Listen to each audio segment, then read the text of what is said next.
Well, good morning, everyone, and welcome to the Alliance's webinar series. Today is Tuesday, October 17th, 2017, and we welcome you to today's webinar, Show Me the Money, Fundraising for Your Self-Advocacy Group.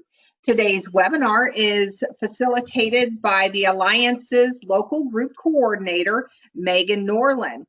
As a reminder, all attendees are in listen-only mode. If you would like to communicate with Megan, please use your control panel and type in your questions, comments, or contributions, and we'll read them out loud. So, Megan, take it away. All right, thanks, Christine, and hi, everybody. I know we're a small but mighty crowd out there, but I'm glad that you're here, and let's talk about fundraising. All right, so Christine took care of that, I think, but just another reminder, this is being recorded, so and it'll be put on our website, so if you want to listen to this again or share it with somebody you think might appreciate it, it'll be available to you. And if anybody is listening to this from like later, hello from the past. Okay. So this is just for anybody on the interwebs who might happen by our website. A little bit about who the Alliance is. We're a network of self-advocacy groups in Illinois, funded by the Illinois Council of Developmental Disabilities, and we work together on important issues and offer networking, advocacy, and learning opportunities for self-advocates across the state. So that's us. And here's a map of where all of our local groups are located. Those of you that are here should be able to find yourselves on this map. We have about 25 groups now, and chances are if it wouldn't be too hard to find a group near you. All right. So before we get started, I like to, even though I can't see you and I'm not there with you in person, I like to make you work. So don't get too comfortable. Chime in anytime you want. We want your feedback, your input. So use that control panel and let us know what you think as we move along. All right. So a few questions. Who's here? I think we have, Christine said we have 2 groups represented. And those of you that are here, have you done a fundraiser before? And what was it and how did it go? So if you want to weigh in on those questions, go right ahead and I'll give you a minute. And Christine's going to watch the control panel for me because I am not a very good juggler. All right, so today we have 2 groups represented. We have the Network.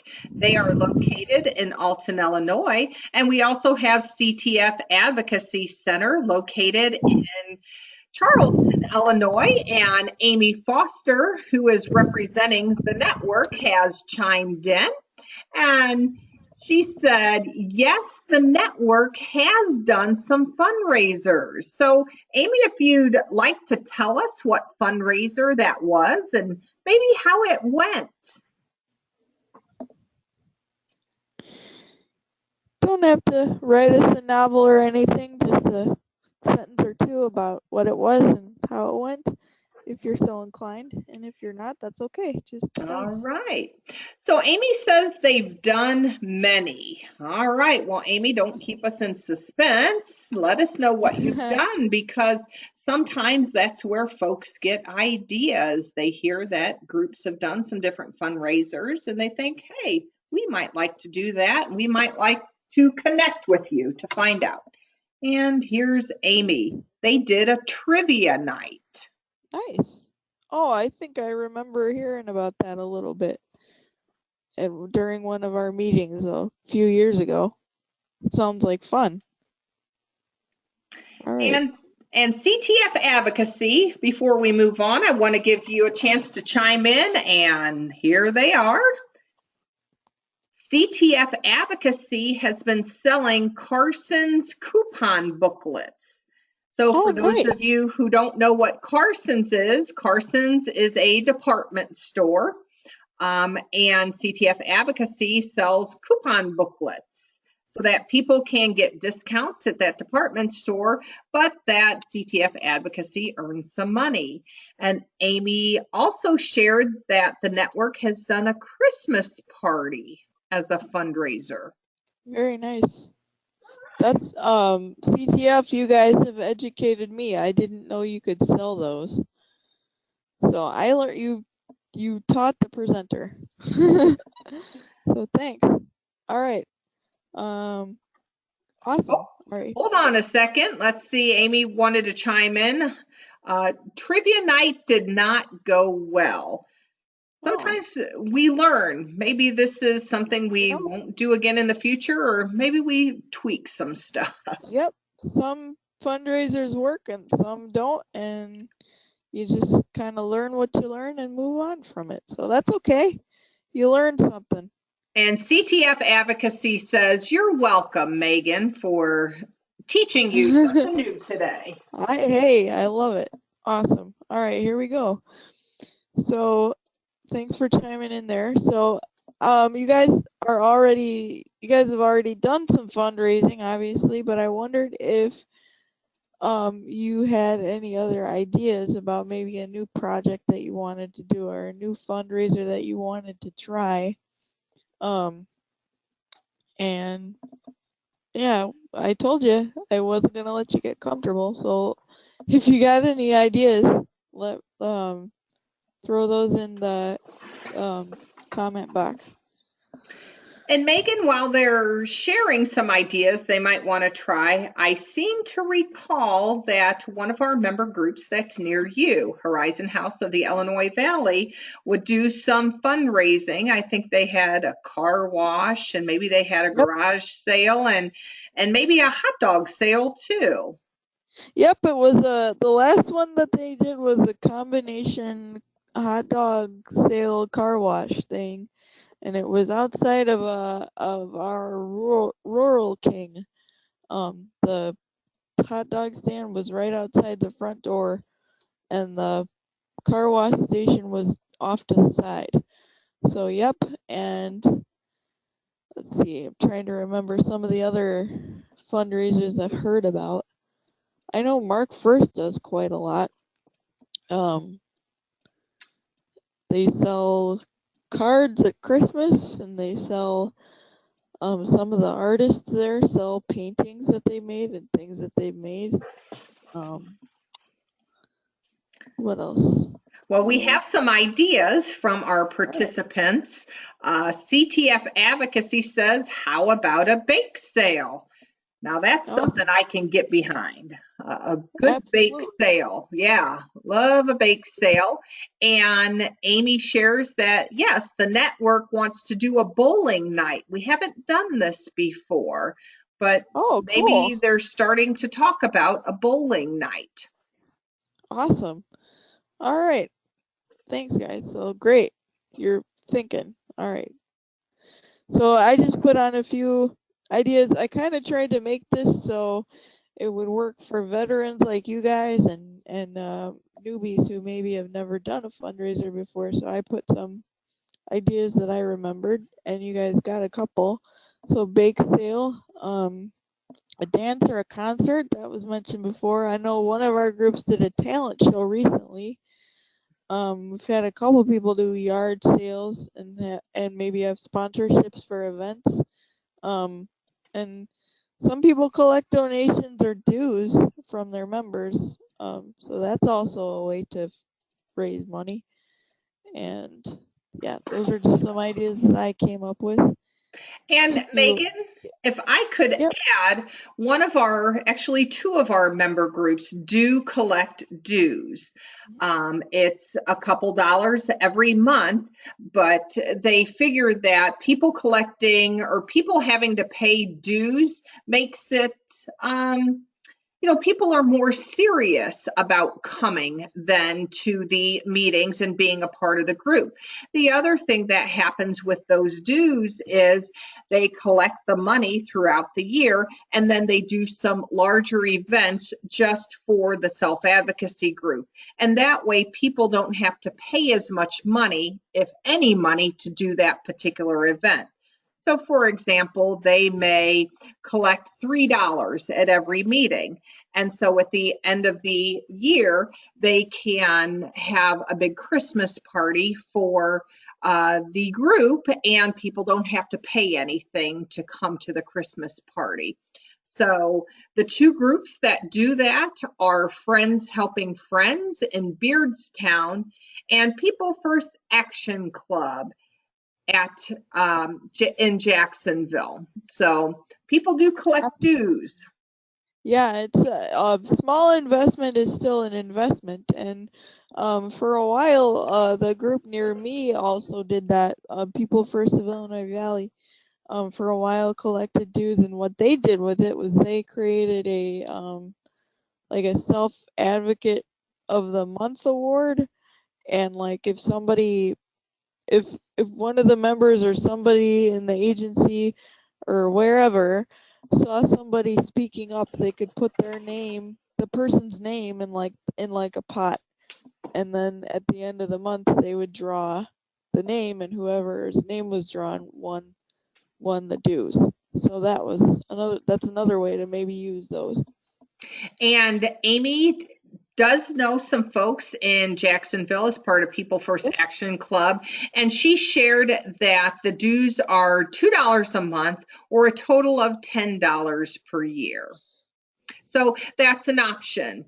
Many of our groups do not have their members pay dues, but two groups do. Yeah, to each their own, That's It's right. it's an easy way, especially if you're looking for a way to earn just a little bit of money. That's an easy way to get started. Um, if you want to build up some kind of a treasury with your advocacy group. And like Christine said, it makes people want invest in the group. If they're paying money, then they want to make sure that it thrives and that something happens with it. So that's a good thing about dues. Okay, so you guys got some ideas. You have done some fundraising before. You're thinking about a new one. Um, so for anybody watching this, either now or later, before you start planning your event, probably it's a good idea to think about why do you want to raise the money? Like, what are you going to use it on? Um, what are you going to spend your earnings on?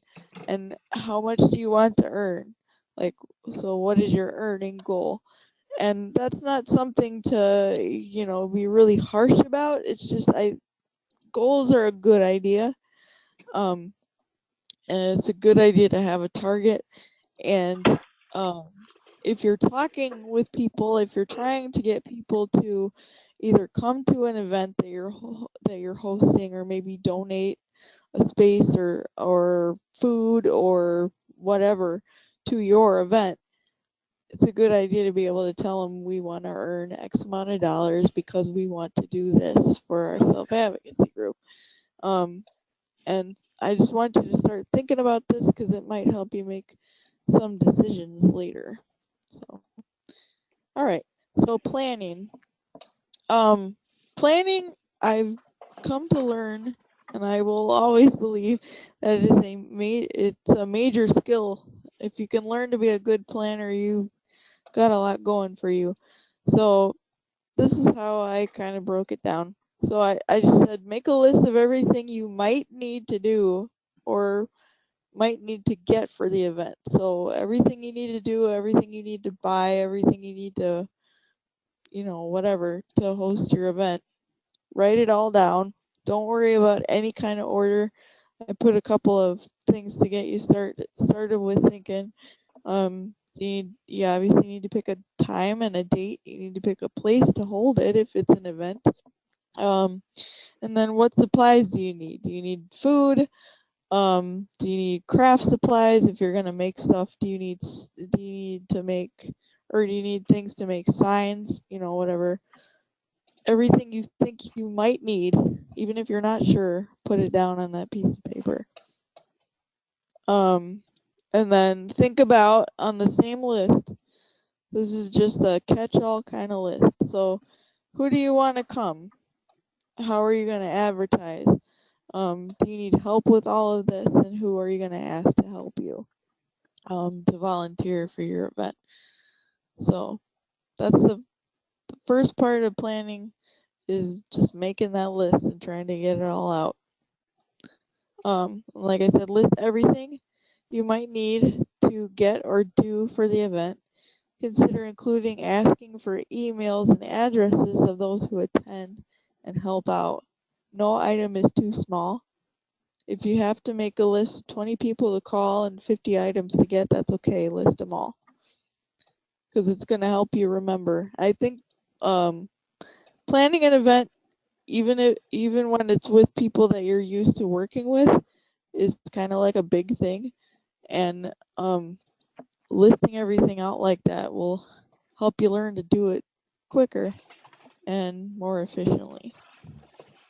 So, Megan, if I can interrupt, Amy, who is representing the network again in Alton, asked, can I get an ad in the newsletter? Like, could the Alliance newsletter help to advertise a fundraiser or an event for our member group? Absolutely. That newsletter is for you guys. I mean, we put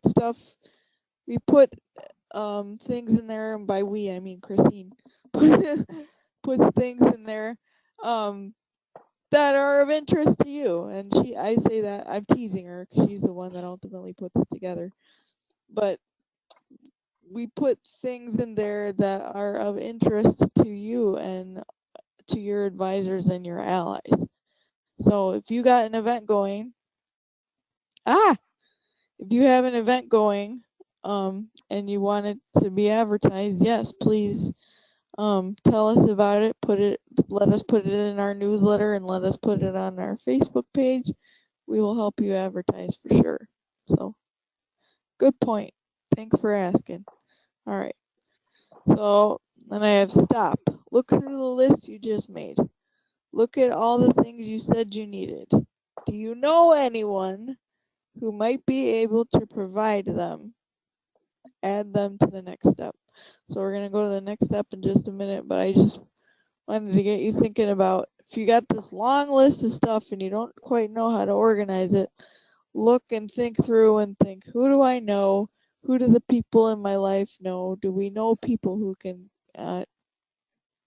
maybe contribute some of this stuff for us? Because the point of a fundraiser is to make money. It's very true that you have to spend money to make money, but you don't want to spend too much or it defeats the purpose. So add them to the next step. And the next step is an action plan. You guys have been on a couple of webinars, I believe. You guys should know what these are. So that we love the action plan, and I hate to keep bringing it up, but this is such a useful thing, especially if you got to organize an event with a bunch of people. These are really nice. So an action plan just breaks down the what needs to be done and who's going to do it and by when, and then any notes. So every item on that list, every call that needs to be made, every if somebody has to go shopping to get some items for the fundraiser, then all of this goes in the action plan. So who will do what by when, and any notes that need to be had. So use that action plan. All right. So remember, especially to any newbies who might be listening to this, do your best. Action items can always be added or deleted as you go. It may sound excessive to you to write down everything you think you might need or might want to do for this fundraiser, but I'm telling you, it's so much easier if you just kind of almost purge your brain of all your ideas and then go through it and and look at it again and go, okay, maybe I don't need this. Maybe I should add this instead. So it is helpful to do that. It's worth taking the time to do that. And if I can add, Megan, For um, sure. that Amy shared that she knows the action planning well. RAP is full of action plans, and RAP is WRAP. It stands for Wellness Recovery Action Plan, and it's an action plan for your life. So there's lots of different action plans or lots of different uses for action plans, not just for fundraising. Absolutely. That's awesome. Um, that's good to hear. So I'm not the only one that likes it. Okay. Um, so and then as you go filling out the action plan, you guys belong to larger groups. I think you guys all belong to two of our larger groups, if I'm not mistaken. So if you're planning an event that's for the group, make sure everybody in the group has a job to do. Don't leave anybody out. Um, and if you're not sure, uh, if you're like taking charge of organizing an event or whatever, and you're not quite sure, and maybe they're not quite sure what they want to do, you guys are creative people. Use that creativity and find a place for them to fit. And then make sure you know who to reach out to in case you get stuck. So is that another advocate? Is it an advisor? Is it an ally? Somebody who, if something gets confused, something gets mixed up, you go to that guy. It's always good to have a backup. So, and in the action plan, make sure to include who will do what during and after the event. So it's not just for planning the leading up to the event, it's also who's going to be in charge of what when the event's happening, and then the follow up. Okay. Like I said, everything. um Asking for donations. Sometimes this is something you might have to do. Um your entire fundraiser might just be going to businesses and going to people in your life and saying, hey, we're trying to do this thing. We're trying to raise money for this cause. We want X amount of dollars. Will you give us a donation? There's nothing wrong with that. That's what you want to do. Asking for a donation may also be in the form of, hey, restaurant owner, I love your food. We want to have this event. Would you be willing to either give us a discount price or donate some of your money or some of your food rather, some of your delicious food to our event. People can eat it and then you can, represent your restaurant and maybe get some new customers. Um so it's a you most of the time in some form or other you're asking for a donation. Doesn't always mean money. Sometimes it's goods, services, or time. So and the more knowledgeable you are, the better impression you will make when talking to donors. So like I said earlier in the webinar, think about why you want to raise this money, what are you raising it for?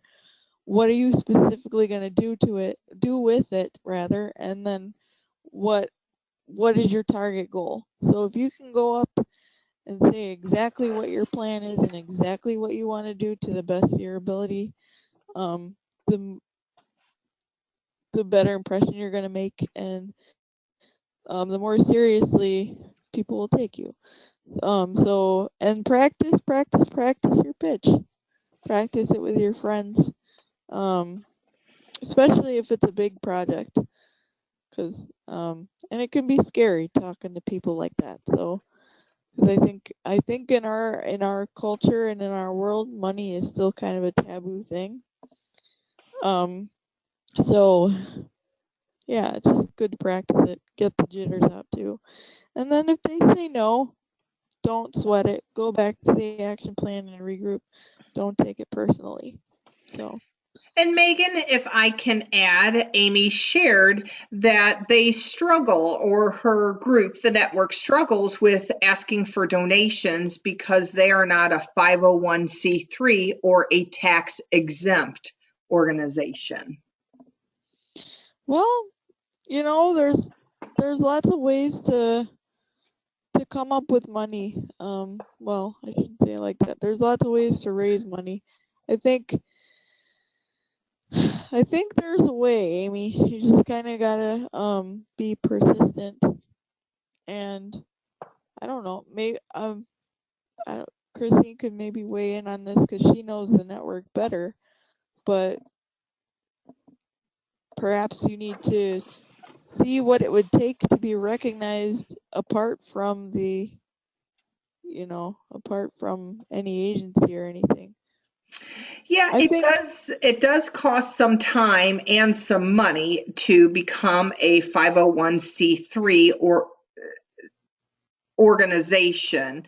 Um, but that still, I would suggest to still go out and ask for donations. And if absolutely the entity says, no, we can't do that because you're not tax exempt, just thank them and move along to the next one, always right. explaining what it is you're doing, why it is you're asking for donations. Maybe you have a flyer about the network or about your member group. You can leave them with some information.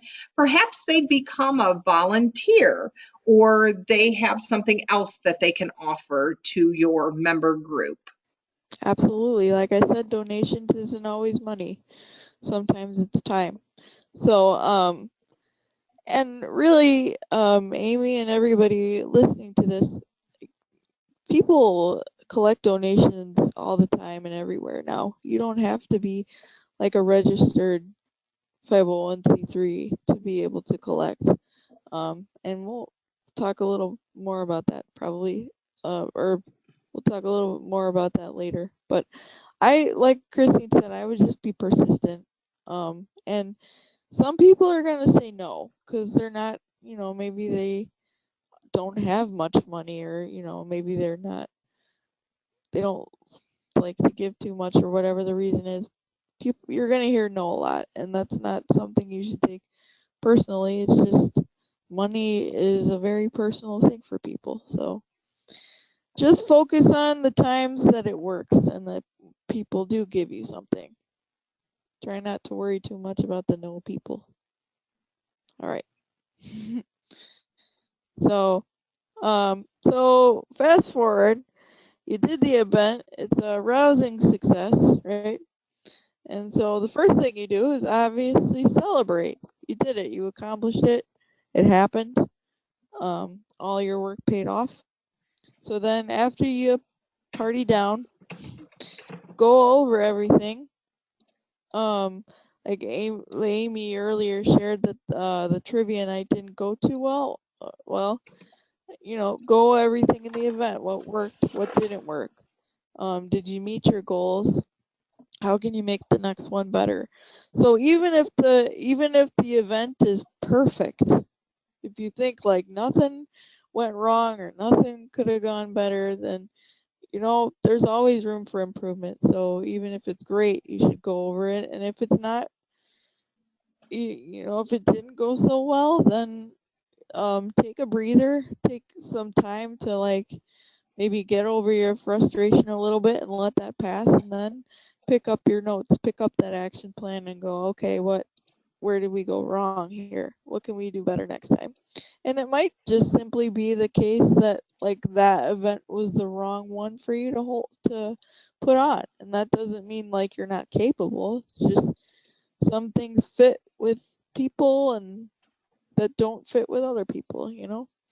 So, and then I really like this one. After you spend the money, this is why I brought up collecting emails and addresses for people that, I mean, don't push people, obviously, but for people that want to give it, for people that volunteer to help you, or people that come to your event, if they're interested and willing to give you their email or their address or whatever, take it and then follow up with those people and let them know where their money went. Make sure they understand this is what we spent it on. Here's evidence of what your dollars went to. And then I think that'll make you guys look even more professional, because I don't know if you or your groups have ever donated to anything, but if you give to most charities nowadays, like a week or so later, you get an email or some kind of notice that says, here's where your dollars are going. So it's just a good thing to do. And like I said, money is personal for people. So, I mean, if they give it to you, they're trusting you with it. So show them that that trust is well placed. And Megan, Amy wanted to add what you had said about go over what worked, what didn't. Amy shared that they spent time at their group meeting talking about the trivia night and what worked and what didn't. That's good. So, I mean, you did that, and it sounds like from there on, you can either adjust and do it again and do it differently or do something else. And you know what, Amy? Both are correct. You got to do what works for you guys. Okay. So, all right. And then I know this is not everyone's bag, but I wanted to talk a little bit about this. And it'll drive home the point that I was making, Amy, that like people are fundraising for things everywhere now. And so I wanted to talk a little bit about crowdfunding. I don't know if you guys have heard this term before, but for those of you who haven't, or for anybody who's listening in the future who hasn't heard of this, crowdfunding is basically just online fundraising. Simple definition. And different sites work for different situations. And I'm going to show you 3 of them right now very quickly. All right. So the first one we have is Kickstarter. I don't know. We can weigh in if you like. Like again, like weigh in anytime you want. I don't know if anybody's heard of Kickstarter. And this site is a fundraising site for artistic projects. So anything that's even remotely artistic, you can probably find it on Kickstarter. Graphic novelists, if anybody reads comic books, writers will finance their books using this. Performances are financed using this. And it's people, you go on the website and you tell your story. You say, like I said before, what are you raising money for? How much do you want? And what's your aim for this? So you go on the website, you basically tell your story, you lay it all down, and anybody from around the world can donate. The drawback of this and the hard work that comes with Kickstarter is that I don't know if you guys are familiar with like Pledge Week. Maybe you or somebody in your life listens to like NPR or PBS. It works like a pledge week in the sense that like you are supposed to come up with like rewards or gifts. Like you donate so much money, then the person who donates that amount of money gets whatever the thing is. So let's say we here on this webinar we're writing a book about self-advocacy. And we said that if you donate $20, you get a free paperback copy of the book. So, and there would be, you know, gifts of every level. So that's can be hard work. But that's an option for artistic folks out there. And I know many of you are very ambitious and you would be game to try it. So I just wanted to put it out there. And it does, like anything else, Kickstarter is still a business. So, I mean, there are some fees that you have to pay. Like there's a percentage of every donation given that goes back to Kickstarter because they got to run somehow. So that's just something to be aware of. And another one, this is, I think, a little bit more common, is GoFundMe. And this is for anything, like just anything. And again, anyone around the world can donate. No rewards are required, so that's a little easier. And it also requires fees. So if you look on GoFundMe, if you ever want to go and just look by yourself or with a group, there's all kinds of things on that. Like people use it for personal, maybe they're having a little financial trouble, they use it for that. People use it to fund artistic projects. People use it to fund home improvement stuff. All kinds of things around GoFundMe. So that's another one to look at. And again, just be aware that even though people donate, GoFundMe is going to take some of that so they can run the website and pay their staff. But still an option for some folks. And then the last one is called Bonfire Funds. And this is just a t-shirt fundraiser. I know a lot of our groups have wanted to do t-shirts or have done t-shirts with a local printer, like in their area. But this is another thing that you can do. You can go on the website and you can use their little like studio there to design a t-shirt and set the amount you want, and then you keep the profits. So what that means is you gotta pay for the t-shirts being printed, but you keep the profits. And the goal that you set when you set up your page on Bonfire Funds, the goal that you set is the amount of money that you will get after the t-shirts are paid for, if that makes sense. And then the drawback of this one is that a minimum sale is required. So if you set up your page and maybe that fundraiser doesn't work so well and only 5 shirts are sold and there's a minimum sale requirement of like 10 or 15, then those shirts are not going to get printed. So that's the drawback of that. But the cool thing about Bonfire Funds, and I think Booster works the same way too, is that you don't actually have to deal with the shipping of it. Like Bonfire does that for you. So you just set up a page and you tell everybody that you know about it, and you can sell some t-shirts. So like I said, I know it's not for everybody, but I thought maybe some of you might want to give that a try, or at least look at it and explore these websites and see what you find. Because really, like I said, people fundraise all the time. You do not have to be a nonprofit to fundraise. And I saw this and I just liked it.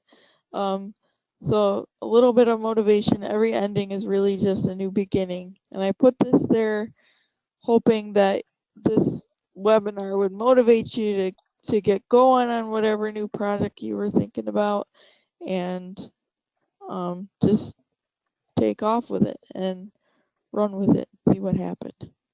I just like that. I don't know. So I think, yeah, this is the last thing last time I'm gonna ask you guys to share. So what did you think of this? Do you have a next step? Like, what's your plan? We went over basic steps of planning a fundraiser and everything, and a couple different ways you could fundraise. So do you guys have a next step? Is there something that you're going to research? Is there somebody that you're going to talk to about renting out a space or donating some food, or whatever? Do you have did this webinar inspire any kind of plans in your brains? And it doesn't have to be big. I'm just curious as to, what are you thinking? What are you gonna do after this webinar ends? So weigh in At your pleasure. Yes. So, like Megan asked, what's your next step? Go ahead and use your control panel to chime in. What ideas do you have? Are you going to check out a fundraiser, the crowdsourcing fundraiser? Are you going to look at doing a car wash or a bake sale? I know that CTF Advocacy talked about a bake sale. Maybe you really seriously consider that. Maybe you hold a garage sale. But one of the things about a garage sale is you can't buy everybody else's stuff. You're there to make right. money. Right. I Yeah. usually do that with garage sales. I see everybody else's stuff and I want it. I just thought of something that I meant to put in here and then I forgot and I'm remembering again, but I think we're past the season for this in most places, but maybe for next year. Farmers markets. If you guys have a farmers market are in your area, especially for if you're gonna sell baked goods, but even like handmade goods and art and I've seen some people sell soap. Um, those are good places to for the summer. Have a good fundraiser going, and I mean, you guys would basically have a summer job and a way to for every week that the farmers markets go, and there's an audience for you to talk about your advocacy group and what you guys have got going on. So it's a lot of work, but that's another option for you too. Well, If you want here's to do an that. idea that Amy has, and this is something that the network is going to be doing. The All network right. has a Christmas cookie and candy swap, and that's coming Oh, up nice. in December. That's fun. So everybody makes their own cookies and candy and trades. That's awesome.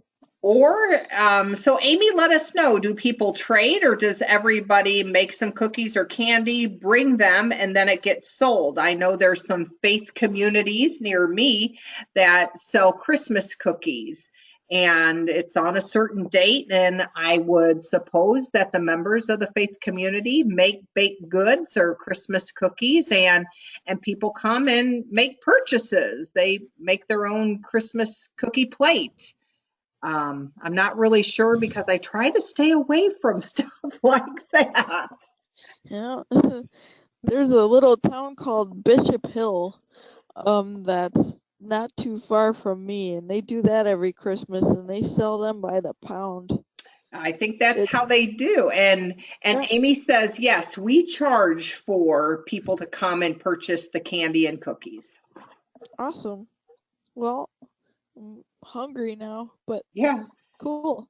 The CTF Advocacy Center, do you have any ideas? What is your next step? What would you like to do? Maybe it's about connecting with other member groups to see how they did their Christmas cookie and candy swap. Yeah, Maybe you have some ideas of your own. So let us does know. not Go ahead and use yeah that control panel. does not have to be a big step, guys. It could be as simple as I'm gonna make a phone call, or I'm gonna sit down with some of my group members and see what we all can come up with. I don't know how many of you CTF folks are there with us right now. If it's just a few of you, or Oh, it but might be about 10 or 12. yeah. All right, so right on cue, here comes CTF Advocacy. The candy cookie swap sounds interesting. Maybe we should contact another group for more information. So, CTF Advocacy, if you would like me to, I can send you the contact information for folks at the network in Alton, and you can see how that goes. They do have a question, and Amy, perhaps you can answer this. Would we need a permit to sell baked goods? So that's a good question. That's part of the action plan, finding out, would we need a permit to sell baked goods? So hopefully Amy will chime in and let us know what they've done. And Amy says no, they didn't need a permit. And Cheryl, I would love to share that information with you so that you can connect with the network. Yay! I'm so happy. Yeah, making connections. Yeah, it's what we do with the Alliance, so that's awesome. I know where I'm gonna come to gain some holiday weight, I guess. Right? I'm okay with that. I'm okay with that. Awesome. That's excellent. Okay. So, There aren't any that's other questions, comments, or considerations. So, all right. So, well, that's awesome. I'm glad you guys connected. And if you come up with other questions later, or you want to try to connect with somebody else, or you want to maybe brainstorm an idea, come at us. This is why we're here. Um, so here's the Alliance contact information. We have Tara Wiki, who's our community organizer. Um, there's her email, and here's Christine Beck, and you're the project coordinator, right? oh, sure. I get titles mixed up. And then we have Miss Leanne Roth and Tracy Wyant is the newest staff member with us. I have no idea what her title is. And then there's me. Even though I get your titles confused, I love you all. But if you want to get a hold of us, there we are. Whoop. My finger is trigger happy. Okay. And then I've said earlier that if you wanted to advertise any fundraiser you were putting on or any event that you were holding, you can send us information and we'll put it on our Facebook page, which is right there. And we also have a website, which is selfadvocacyalliance.org. And we can make sure that that ends up on both of those things. And I hope you'll stop by and look around at what's already there. So that's it. Until next time, thanks. I'm glad you guys could come. And I will hopefully see some of you at Suso in a couple weeks. Can't believe it. But that's it. That's all I got for you right now.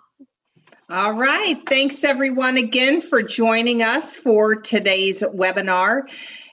As a reminder, this webinar was recorded and we will be sending out the link so that you can check it out again. Thanks, everyone. Remember to keep on speaking up and speaking out. Bye-bye. Bye, guys.